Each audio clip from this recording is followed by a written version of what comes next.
아침 말씀. 오늘 본문 말씀은 신명기 15장 12절에서 23절입니다.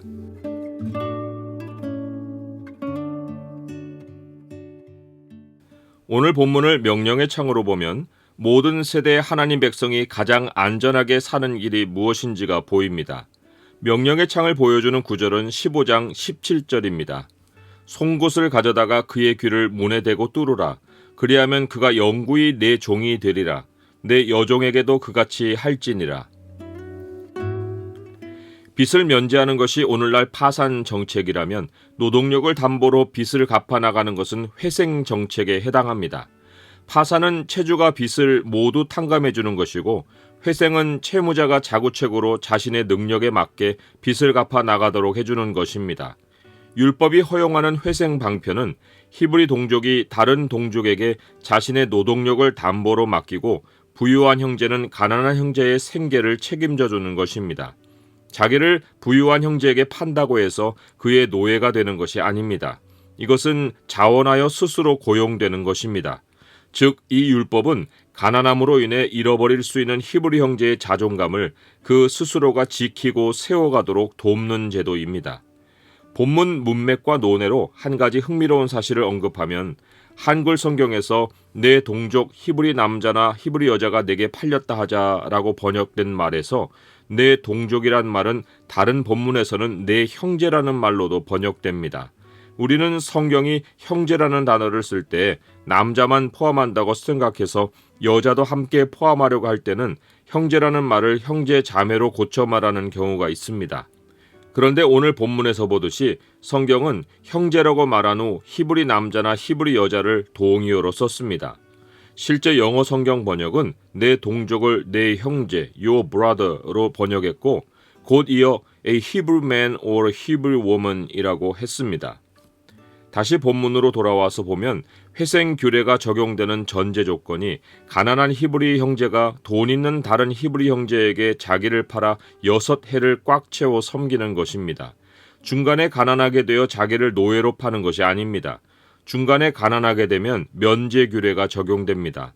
면제와 회생이 구분된 이유는 빚을 면제받더라도 기업으로 받은 땅이 빚으로 넘어가면 빚 액수는 탕감받아도 7째 안식년 이후 농사지을 터는 돌아오지 않아서입니다.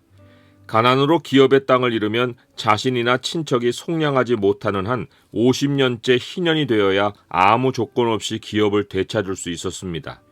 그러기까지는 누군가의 밭에서 노동력을 담보로 생계를 이어갈 수밖에 없기에 율법은 그러한 가난한 형제가 제7년 안식년이 끝나고 꽉 채운 6년을 돈 있는 형제의 집에 스스로 자원하여 고용이 되게 해서 생계를 유지해 갈 길을 열어준 것입니다.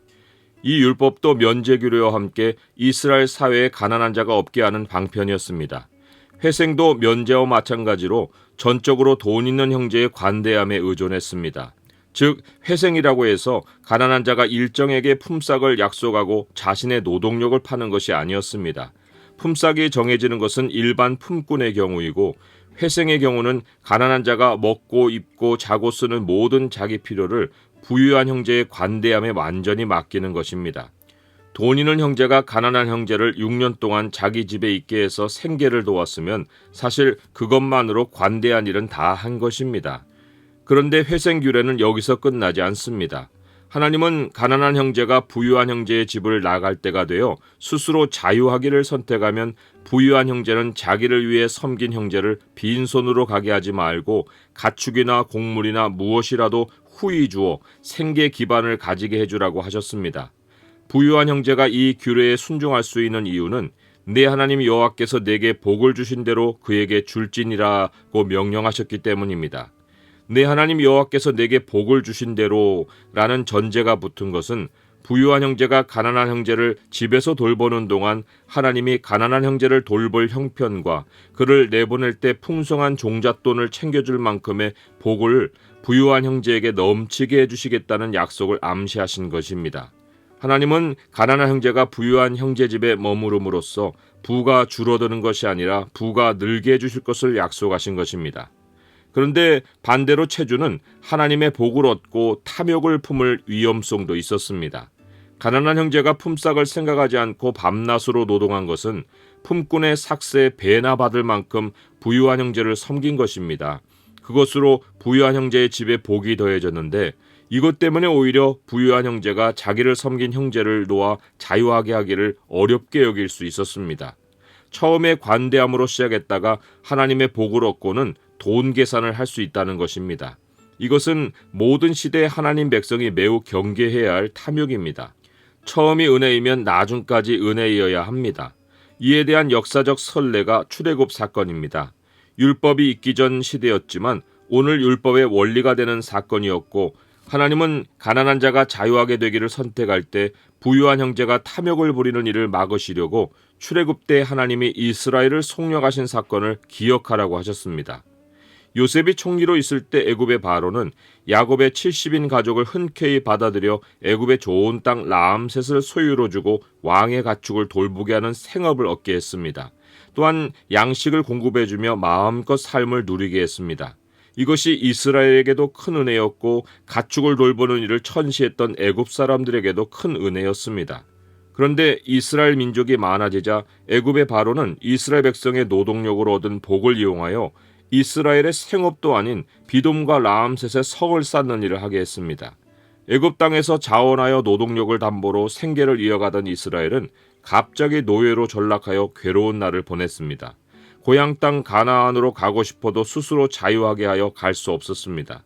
마침내 하나님이 자기 백성을 출애굽시키실 때 하신 일이 애굽 사람들이 자원해서는 절대로 하지 않을 일이었습니다. 그것은 그들이 재앙을 당한 후에야 너도 나도 이스라엘이 빨리 자기들을 떠나기를 바라며 이스라엘 백성이 은금 패물과 의복을 구하는 대로 물품을 내준 것입니다. 하나님은 강제로 애굽 사람들이 이스라엘 백성에게 은혜를 베풀게 하셨습니다. 서로의 필요를 채워주는 관계가 지속했으면 좋았으련만 탐욕은 재앙을 부르고 하나님 백성의 필요는 하나님이 어떤 상황에서도 반드시 채우시는 것입니다. 회생귤의 아름다운 절정은 가난한 형제가 부유한 형제와 그 집을 사랑하여 영원히 주인을 떠나지 않겠노라고 결정하는 것입니다. 이 경우 주인 형제는 송곳을 가져다가 자기를 섬긴 형제의 귀를 문에 대고 뚫어야 했습니다. 귀는 순종의 상징이고 문은 주인의 권속을 상징합니다. 이 예식을 통해 가난한 형제는 자원하여 부유한 형제의 권속에 합류하여 그를 섬기는 종이 되기를 결심하는 것입니다.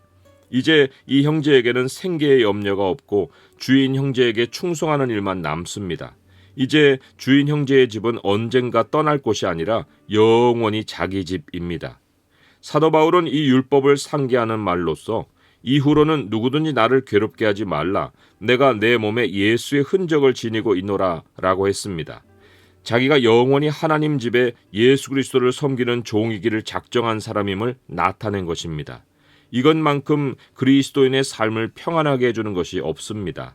내가 주 예수 그리스도의 종이길 작정하면 하나님이 자기 권속으로 삼고 내 인생을 끝날까지 책임지십니다. 다윗은 이렇게 고백했습니다. 주의 궁정에서의 한 날이 다른 곳에서의 첫날보다 나은즉 악인의 장막에 사는 것보다 내 하나님의 성전 문지기로 있는 것이 좋사오니. 그가 왜 이러한 고백을 했을까를 생각하면 수많은 대적에 시달리는 중에 그가 자신이 하나님의 종이란 사실로 얼마나 평안을 얻기를 원했는지가 가슴 저리게 느껴집니다. 그리스도인은 하나님 나라 문에 귀를 대고 송곳으로 귀를 뚫은 주 예수 그리스도의 종들입니다. 우리 소속은 영원한 하나님 나라이고 우리는 주님을 섬기는 주의 종입니다. 시대가 어렵고 환경이 나를 짓누를 때, 특별히 가난함이 위협으로 다가올 때 내가 평안을 얻는 길은 나는 예수의 흔적을 지닌 주님의 종이란 사실을 기억하는 것입니다. 주님 앞에서 나는 주님의 종입니다 라고 고백할 때 이것이 얼마나 삶을 안정되게 하고 미래에 대한 두려움을 씻어주는지 모릅니다. 우리는 그리스도 안에 있어 그리스도가 맡기신 일을 충성으로 하고 나머지 모든 삶의 필요는 하나님 권속의 가장이신 하나님이 공급하십니다. 스스로 자유하지 않고 하나님의 종으로 사는 것이 두려움이 산재한 세상에서 아무 염려 없이 가장 평안히 사는 길입니다.